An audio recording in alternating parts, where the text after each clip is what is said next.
आज हमारी मुलाकात होने वाली है सोशल मीडिया भक्तों से। आप एक चीज नोटिस करोगे, जो इंस्टाग्राम के पोस्ट के नीचे इतनी गंदी गंदी गालियां देते हैं, अगर आप इनकी प्रोफाइल ओपन करते हो तो आपको इनकी बायो में देखने को मिलेगा जय श्री राम, जय द्वारिकाधीश और संस्कृत के लंबे लंबे श्लोक। इनकी अगर आप पोस्ट भी देखते हो तो भगवान की फोटोज, वीडियोस, यही सब आपको देखने को मिलेगा। मतलब भक्ति के नाम पर बायो भर लो, कंटेंट बना लो और नीचे आ जाओ महिलाओं की पोस्ट पर गाली गलौज करने।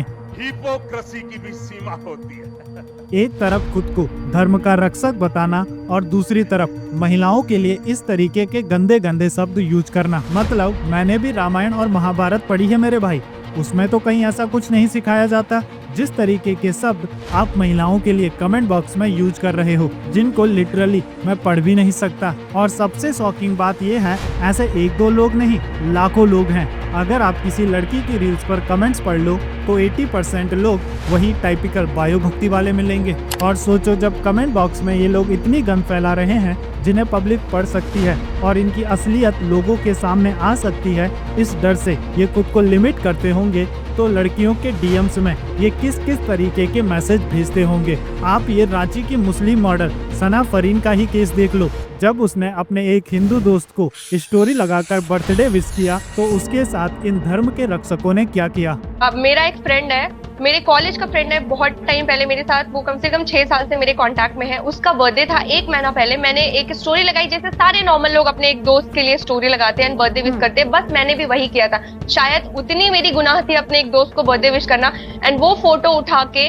उसको गंदे गंदी चीजों में कन्वर्ट करके उसको वायरल किया जा रहा है। मुझे रेप थ्रेट आ रहे हैं, body shaming, slut shaming, they are calling me prostitute, मुझे प्रोस्टिट्यूट। नुसरत जहान का केस भी आपको याद ही होगा।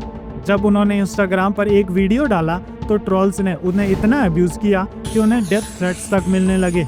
और ये सब बस इसलिए क्योंकि उसने अपने धर्म से हटकर कुछ और पहना था। मतलब धर्म के नाम पर सबसे गंदा लिखने वाले खुद को धर्म का मसीहा बोलते हैं। अभी तक मैंने एक टाइप के भक्तों की बात की, अब मैं आपको दूसरे टाइप के भक्तों से मिलवाने वाला हूँ, जो कहने को टॉप क्लास भक्ति करते हैं, लेकिन एक्चुअल में ये इनका शॉर्टकट है व्यूज बटोरने का। राधे राधे। तो आज रात्रि जब मैं कान्हा को वश बदल कर उनको सुला रही थी तो कान्हा सो ही नहीं रहे थे, बार बार उठे जा रहे थे। तो फिर मैंने कान्हा को बोला, कान्हा बहुत रात्रि हो गई है, सो जाओ। तो कान्हा फिर से उठ गए। फिर मैंने आराम से कान्हा को बैठाया और पूछा, अब आप मुझे बताओ, आप बार बार क्यों उठ रहे हो, सो क्यों नहीं रहे हो। तो कान्हा ने मुझसे कहा कि मुझे बहुत गर्मी लग रही है, मुझे कुछ ठंडा खिलाओ। अब अपने हाथों से कान्हा को लस्सी पिलाते, लस्सी पीते कान्हा की सब शरारतें खत्म हो जाती है। अब कान्हा को लाड प्यार करके सुला देते हैं। हद है, मतलब कुछ भी भक्ति के नाम पर जिसका जो मन कर रहा है वो खुद का कुछ भी किए जा रहा है, कोई रोक टोक नहीं।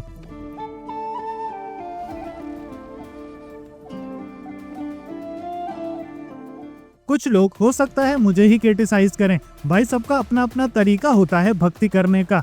तो उनके लिए भगवान शिव ने एक बात कही थी, बहुत भोले हो पुत्र। अगर आपको लगता है इंटरनेट पर इस तरीके की हरकतें करना भक्ति है, तो एक्चुअली ये भक्ति नहीं बल्कि एक शॉर्टकट है व्यूज और फॉलोअर्स बटोरने का। इनको भी पता है इंडिया की पॉपुलेशन इतनी भोली है कि इन्हें भक्ति के नाम पर कुछ भी दिखा दो ये इमोशनल हो जाएंगे। उसके बाद व्यूज, फॉलोअर्स और अंधा पैसा। रात में प्रसाद लगा तो बीवाले ना जी। हाँ बताए थे, ठीक लगे ही शायद मैंने ऐसा लगा।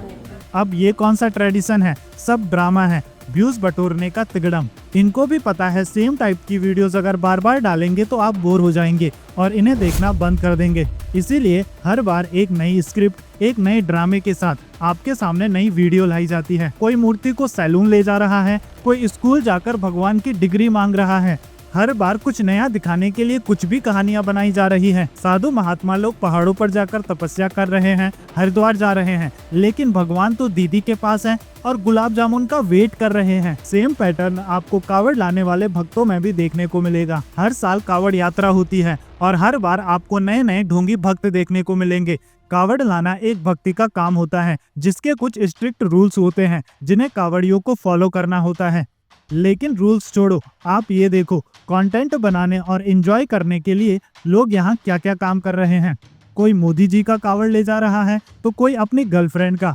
मतलब कावड़ ले जाना जो एक भक्ति का काम होता था, एक श्रद्धा का काम होता था, जिसमें कावड़ियों को इन सब रूल्स को फॉलो करना होता था, ये रूल्स तो फॉलो नहीं करते, लेकिन इंटरटेनमेंट के लिए ये सारी हरकतें करते हैं और फिर कहते हैं हम हैं सच्चे हिंदू। और इसके लिए इन्हें एंटाइटलमेंट भी चाहिए भक्ति का, और ये सब करने के बाद ये अपने आप को सच्चा भक्त भी कहते हैं। अब ये एक दो जगह नहीं बल्कि हर जगह हो रहा है। कुंभ मेले में आपने देखा होगा जो फॉरेनर्स गंगा में स्नान कर रहे थे, उनकी फोटोज निकालकर यही भक्त लोग इंटरनेट पर सेल कर रहे थे। यात्रियों को किस किस तरीके से परेशान किया जा रहा था। क्लोथ चेंजिंग रूम में लोग पोटी करके चले जा रहे थे। कपड़ा चेंज करने के बहाने जाएंगे, वहीं लैट्रिन कर देंगे, बाथरूम कर देंगे कि आदमी वहाँ जाए तो फिर कपड़ा भी न चेंज कर सके। और फिर ये खुद को सच्चा भक्त कहते हैं। कौन सी गीता आ गई मार्केट में जो ये सब सिखा रही है?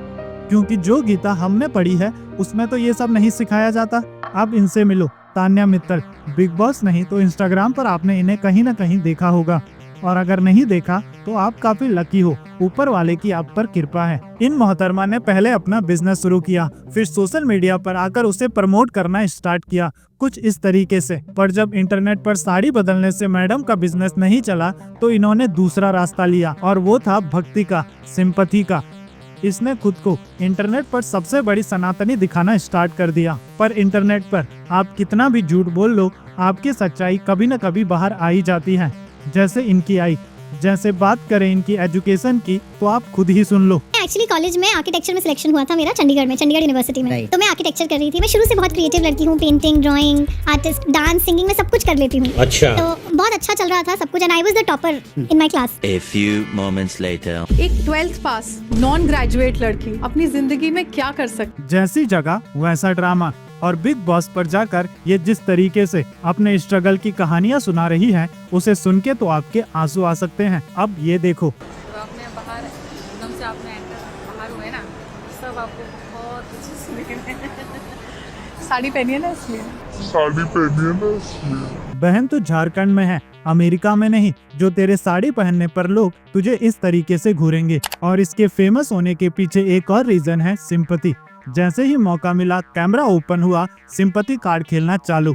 जिस तरीके से ये अपने स्ट्रगल की कहानियां सुनाती है, जिस तरीके से ये कहती है कि इसने लोगों की इतनी मदद की, एक्चुअल में अगर आप रियलिटी देखोगे तो कुंभ के मेले में लोगों ने इसकी मदद की, ना कि इसने लोगों की। वैसे इसकी भी क्या गलती है? जो लोग मेहनत करके नॉलेज वाली वीडियोस बना रहे हैं उनके 1000 में व्यूज आते हैं, जबकि जो लोग केवल इंस्टाग्राम पर कपड़े बदल रहे हैं, अपना पिछवाड़ा हिला रहे हैं, उनके करोड़ों में व्यूज आ रहे हैं। करोड़ों लोग उन्हें फॉलो कर रहे हैं। तो आने वाली जनरेशन से आप क्या ही उम्मीद कीजिएगा? मेरा काम है इनको एक्सपोज करना, इनकी सच्चाई आपके सामने लाना, और मुझे लगता है गलत चीजों के खिलाफ आवाज उठाना, उन्हें एक्सपोज करना, ये भी हमारा धर्म है। क्योंकि जब ये इस तरीके के ड्रामे इंटरनेट पर करते हैं तो आने वाली जनरेशन को लगता है शायद यही हमारा धर्म है, और मुझे लगता है इनके खिलाफ आवाज उठाना, इन्हें एक्सपोज करना, ये भी हमारा धर्म है, ताकि आने वाली जनरेशन इनसे इन्फ्लुएंस होकर इन्हीं की राह पर ना चलने लगे। और जब ऐसे इन्फ्लुएंसर्स की रील वायरल होती है तो विदेशी लोग भी इन्हें देखते हैं और उन्हें लगता है शायद यही हिंदू धर्म है, इसमें यही चीजें, यही ढोंग और ड्रामा होता है, जिससे जो हमारा एक्चुअल धर्म है वो बस मजाक का पात्र बन के रह जाता है। एक्चुअल में हिंदू धर्म क्या है, जो इसे एक्चुअल में पढ़ा रहे हैं, समझा रहे हैं, जो इसकी महानता को बता रहे हैं, उनकी वीडियोस पर तो ज्यादा व्यूज आते नहीं हैं। ऐसे इन्फ्लुएंसर्स की व्यूज पर जब करोड़ों व्यूज आते हैं, फिर आने वाली जनरेशन को लगता है शायद यही हिंदू धर्म है, और इसमें इस तरीके की बेवकूफ़ी वाली चीजें होती हैं। जबकि वो दूसरे धर्म को देखते हैं तो वो उन्हें बड़ा कूल लगने लगता है, और फिर ऐसे करके आने वाली जनरेशन को इन्फ्लुएंस करके उनका धर्म चेंज करवाना काफी इजी हो जाता है।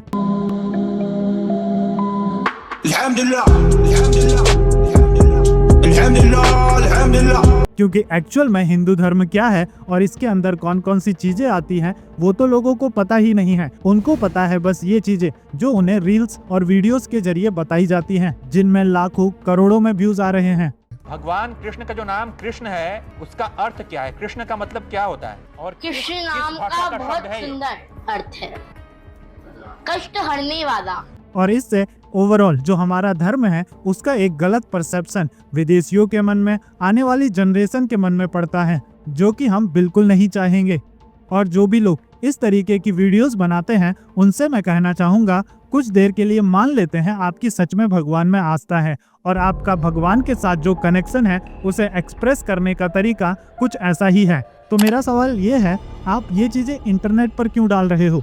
जो भी आपको करना है वो अपने घर के अंदर करो, चार दीवारी के अंदर करो। इंटरनेट पर आप ऐसी वीडियोस डाल ही क्यों रहे हो? क्यों आपको सोशल मीडिया पर इस तरीके की वीडियोस बनाकर अपलोड करनी है? और ऐसा बिल्कुल नहीं है कि ये चीजें केवल हिंदू धर्म में हो रही है। अगर आप बाकी धर्म के लोगों को भी देखते हो, अगर आप इस वीडियो को देखते हो तो इसमें क्या दिखाया जा रहा है कि जब कोई लड़की बुर्का पहन के निकल रही है तो उसे लोग कितने सम्मान के साथ जाने दे रहे हैं, लेकिन जब कोई लड़की उसी रास्ते से उन्हीं लोगों के सामने से छोटे कपड़े या फिर नॉर्मल कपड़े पहन के निकल रही है तो वे उसे छेड़ने लगते हैं। मतलब क्या सेंस बनता है इस चीज का? मतलब आपने बुर्का पहना है तो हम आपको रिस्पेक्ट देंगे, लोग आपको रिस्पेक्ट देंगे, लेकिन अगर आप नॉर्मल कपड़े पहनती हो तो हम आपको छेड़ेंगे। जिससे ये सिर्फ ये दिखाना चाहते हैं कि लड़कियों के साथ जो भी गलत काम होता है, जो भी उनके साथ बदतमीजी होती है, वो केवल इसलिए होती है क्योंकि वह सही तरीके के कपड़े नहीं पहनती। सबको बुर्का पहनना चाहिए। कितनी नॉनसेंसिकल चीजें धर्म के नाम पर लोग समाज में कर रहे हैं और उनकी वीडियोस बनाकर सोशल मीडिया पर अपलोड कर देते हैं। वीडियो अपलोड करने से पहले 2 मिनट शांत बैठकर वे ये भी नहीं सोचते कि आने वाली जनरेशन पर जो लोग इस वीडियोस को देखेंगे, छोटे बच्चे या फिर टीनेजर्स, उनके माइंड पर इस चीज का क्या इफेक्ट पड़ेगा। वीडियो के लास्ट में मैं यही मैसेज आपको देना चाहूंगा। इस वीडियो का मकसद किसी धर्म या उस धर्म के भक्तों को गलत ठहराना नहीं था। मैं जानता हूँ कई लोग ईश्वर में मानते हैं, मैं भी उनमें से एक हूँ और पूजा भी करते हैं और वे सच में भगवान पर आस्था रखते हैं। लेकिन ये वीडियो उनके लिए थी जो भक्ति के नाम पर सोशल मीडिया पर बस केवल ड्रामे कर रहे हैं और खुद को प्रचंड भक्त बताकर कुछ भी चीजें कर ले रहे हैं। इस वीडियो का मकसद केवल फेक भक्तों को एक्सपोज करना है, उन लोगों को एक्सपोज करना है जो केवल व्यूज बटोरने के लिए इस तरीके की रील्स बना रहे हैं। इन लोगों को बस मौका चाहिए होता है सोशल मीडिया पर ऐसा कंटेंट बनाने का, ऐसा वीडियो डालने का जिससे इन्हें ज्यादा से ज्यादा व्यूज मिल सके।